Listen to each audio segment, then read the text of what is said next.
So when Jesus came, he found that he had already been in the tomb 4 days, Lazarus. Now, let me tell you something about 4 days. Why is this important? Well, it's important for several reasons. One, it gives us evidence that this is an eyewitness account. John is writing this. He's clearly there because he's saying, now Jesus was out here, he wasn't in the city, and Martha comes out, and then he goes back and gets Mary, and Mary comes out, and then he goes into the city, and he's got all these details that are clearly not made up. He's an eyewitness, but also to the Jews, 4 days after a person died is a line. You transition from something into something else at 4 days. And here was the Jewish sort of tradition, not necessarily myth, but philosophy and thinking practice.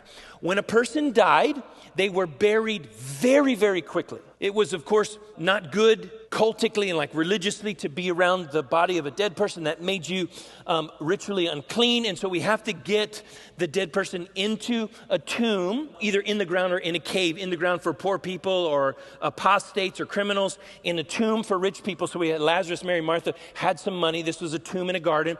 So we put him in a tomb as soon as possible. And then the clock starts and it goes for 4 days. The Jewish idea was that the spirit of the deceased hovered around the person. It's not like ghost stories. This is just a Jewish thought.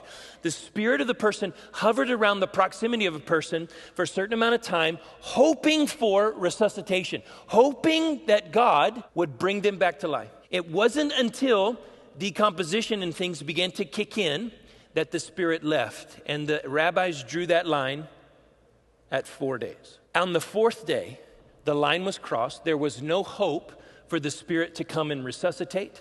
There was no hope for anything. It was as good as done. This is the hopeless situation. That's why, in many ways, Jesus waited the 2 days. If we do the math, it seems like Lazarus had already died by the time he got the note.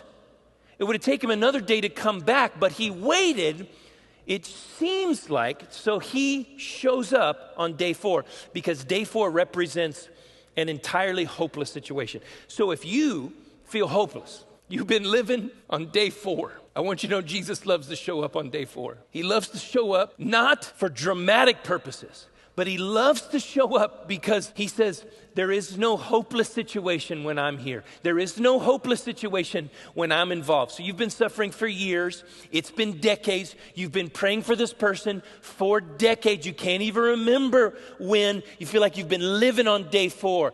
And Jesus says, watch me show up on day 4.